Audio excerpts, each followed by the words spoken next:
6 గ్యారెంటీలు ఇస్తామని మనం వాళ్ళకు ప్రచారం చేసినాము, ఇస్తామని అగ్రిమెంట్ కూడా చేసినాము. దానివల్ల మనకు 2 గ్యారెంటీలు ఆల్రెడీ వచ్చింది. మా గ్రామ పంచాయతీ అందరి దగ్గర ఫామ్స్ ఫిలప్ చేయించి ఇచ్చేసాము. అది ఆన్లైన్ ప్రాసెస్ నడుస్తుంది.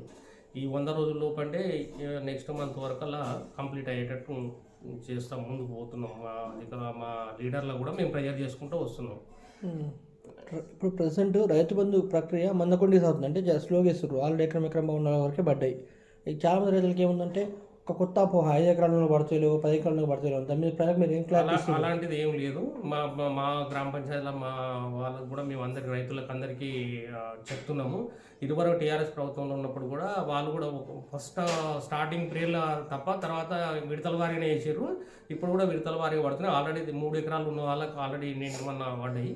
ఇప్పుడు కంటిన్యూగా పడుతుంది. దాని గురించి ఎవరు భయపడవలసిన అవసరం లేదు. ఇది సారి సేమ్ ఎకరానికి 5,000 వస్తాయి. నెక్స్ట్ టైం వచ్చేసరికి ఎకరానికి 7,500 వస్తాయని మేము వాళ్ళకు ప్రజలకు అందరికీ రైతులకు అందరికీ అర్థమయ్యేలా చెప్తున్నాం. కాంగ్రెస్ పార్టీ గెలవగానే ఫస్ట్ రుణమాఫీ ప్రక్రియ ప్రారంభిస్తుందని చెప్పింది. దాని మీద మీ రైతులు మిమ్మల్ని గ్రామ శాఖ అడుగుతున్నారు. రైతులు గ్రామ శాఖ ప్రెసిడెంట్గా వాళ్ళు రైతులు మమ్మల్ని అడుగుతున్నారు. అది ఇమీడియట్లీ ప్రాసెస్ నడుస్తున్నది. అది కూడా చేస్తారు కంపల్సరీ. గత బీఆర్ఎస్ పాలనలో మీ గ్రామం ఎంత మేరకు అభివృద్ధి చెందింది? కొంత మేరకు జరిగినది. అది ఇది శ్మశాన వాటికలు ఒకటి మా దగ్గర జరిగినది. సీసీ రోడ్లు ఒకటి కొన్ని కొంతవరకు జరిగినది. ఇంకా కొంత జరగవలసి ఉన్నది. ఇప్పుడు మేము దాన్ని ముందుకు తీసుకుపోతాం మా ప్రభుత్వం. మీ గ్రామంలో డబుల్ బెడ్రూమ్ ఇళ్ళు ఎన్ని ఉన్నాయి? అంతకుముందు నిర్మించిన ఇందిరమ్మ ఇళ్ళు ఉన్నాయి? మొత్తం ఉన్నది మా ఊళ్ళో ఇందిరమ్మ ఇళ్ళే. మా ఊళ్ళో ఒక్కరికి కూడా డబుల్ బెడ్రూమ్ ఇల్లు లేదు. కనీసం కన్స్ట్రక్షన్ కూడా స్టార్ట్ చేయలేదు ఎక్కడ. అంటే మీకు అధికార పార్టీలో ఉన్న సర్పంచ్ ఉండే మొన్నటిదాకా మీకు, ఇప్పుడు మీ కాంగ్రెస్ పార్టీలోకి వచ్చిండు. మరి మీ సర్పంచ్ను మీరేం అడగలేదా? ఇట్లా మా సర్పంచ్ను కూడా అడిగినాము. మా గ్రామ పంచాయతీ పరిధిలో మన సర్పంచ్ని అడిగినాము. మండల ఎంపీడీ ఆఫీస్లో కూడా అడిగినాము.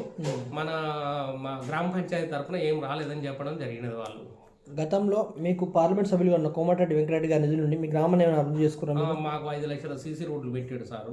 సీసీ రోడ్లు చేసినాం. మీకు ప్రజెంట్ గెలిచిన ఎమ్మెల్యే మీకు అందుబాటులో ఉంటుందా?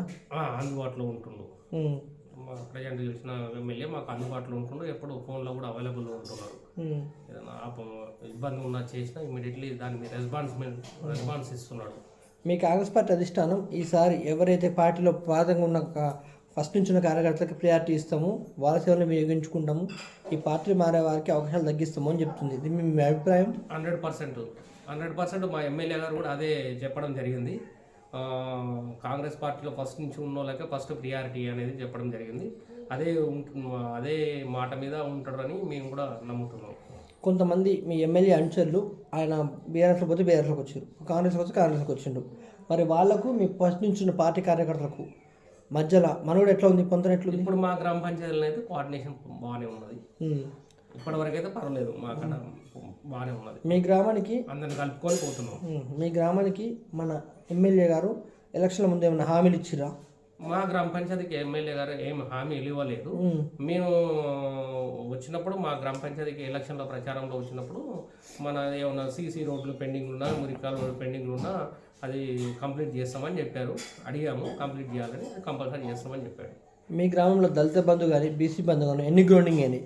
మా గ్రామంలో ఓన్లీ 3 బీసీ బంధు వచ్చినాయి. దళిత బంధు ఎవరికి రాలేదు.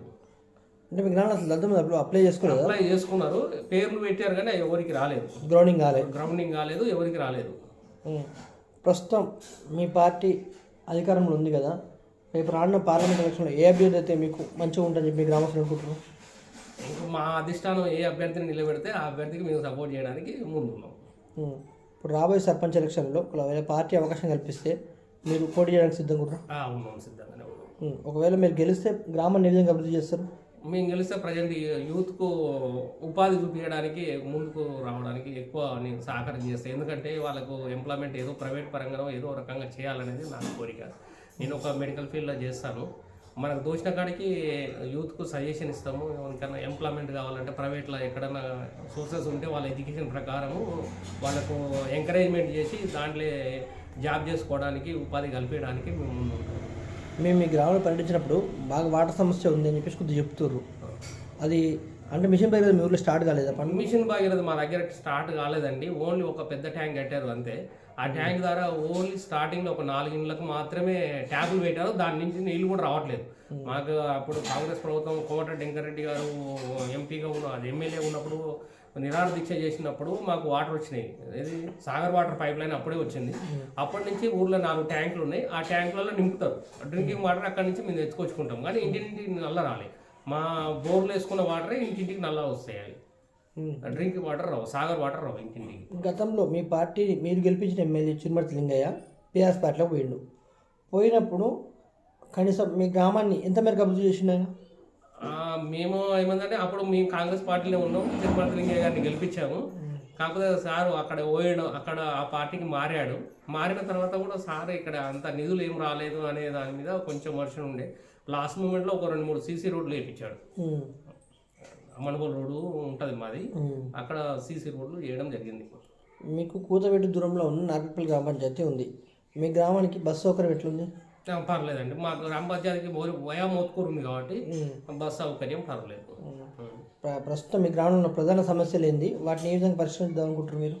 మా గ్రామంలో ప్రధాన సమస్య ఏంటంటే ఇప్పుడు డ్రింకింగ్ వాటర్ ఇంటింటికి రావాలనేది ఒక మెయిన్. ఎందుకంటే మాకు ఫ్లోరైడ్లో మాది స్టేట్లో నెంబర్ 1 గ్రామ పంచాయతీ అని మాకు ఒక అనౌన్స్మెంట్ ఉంది. సాగర్ వాటర్ అనేది ఇంటింటికి ట్యాప్ వస్తే బాగుంటుంది అనేది ముందు మా అభిప్రాయం. ఈ నీటి సమస్య ఎప్పటి నుంచి ఉంది కదండి మీకు? నీటి సమస్య అంటే రా వాటర్ యూజ్ చేసుకునే వాటర్ సమస్య కన్నా డ్రింకింగ్ వాటర్ సమస్య ఉంది మాకు. అదొకటి మాకు ఇక్కడ మదర్ సొసైటీ ఒకటి ఉంది. ఆ సొసైటీ ద్వారా ఒక ప్లాంట్ పెట్టారు వాళ్ళు. అంటే ఆ ప్లాంట్ కూడా ఎట్లా చేశారంటే మహిళలు, మా ఊరి మహిళలే తలా ఇంటికి ఇంత పొదుపు చేసుకుంటూ ప్లాంట్ ఎస్టాబ్లిష్ చేశారు. ఆ ఎస్టాబ్లిష్ ద్వారా మనం ఇప్పుడు ప్రజెంట్ మేము అక్కడ drinking water per can 5 rupees లెక్కన మేము పర్చేజ్ చేసుకొచ్చుకుంటున్నాం. ఈ అమౌంట్ అంతా మళ్ళీ మా మహిళల ఖాతాలోకే వచ్చేస్తుంది అన్నట్టు. వాళ్ళ ప్లాంట్ కూడా వాళ్ళ ఆయాంలో వాళ్ళు ఒక కమిటీ ఉంది. ఆ కమిటీ ద్వారా నడిపిస్తున్నారు ఇప్పుడైతే. కాంగ్రెస్ అనేది ఒక పెద్ద పార్టీ. దీంట్లో చాలామంది లీడర్లు ఉంటారు. అయితే ఇప్పుడు రేవంత్ రెడ్డి పాలనలో మన ఇందిరమ్మ రాజ్యం సాధ్యం అంటారా? సాధ్యం చేయడానికే కృషి చేస్తున్నాం.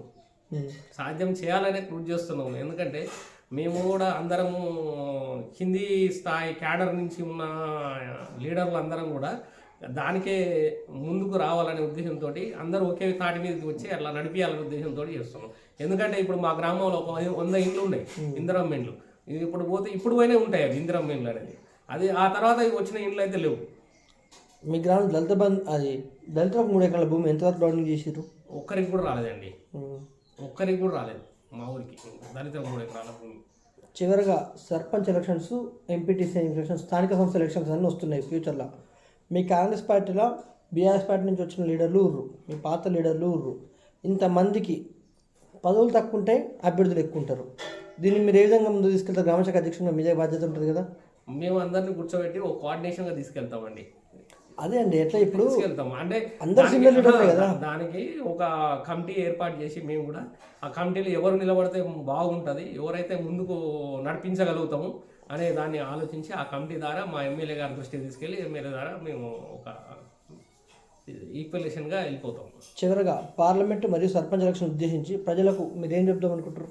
మేము పార్లమెంటు ఎలక్షన్ల గురించి పైన మన రాహుల్ గాంధీ ఉంటే, స్టేట్లో మన కాంగ్రెస్ పార్టీ ఉంటే, గ్రామ పంచాయతీ లెవెల్ మన కాంగ్రెస్ సర్పంచ్ ఉంటే మన గ్రామ పంచాయతీ డెవలప్ అవుతుంది, స్టేట్ డెవలప్ అవుతుంది, అటు ఆ దేశం డెవలప్ అవడానికి మంచిగా ఉంటుంది. ఇది ఒక సీక్వెన్స్ ఉంటుంది అనే ఉద్దేశంతో చెప్తున్నాం అని అదే ప్రచారం చేసుకుంటున్నాం. థ్యాంక్ యూ అండి.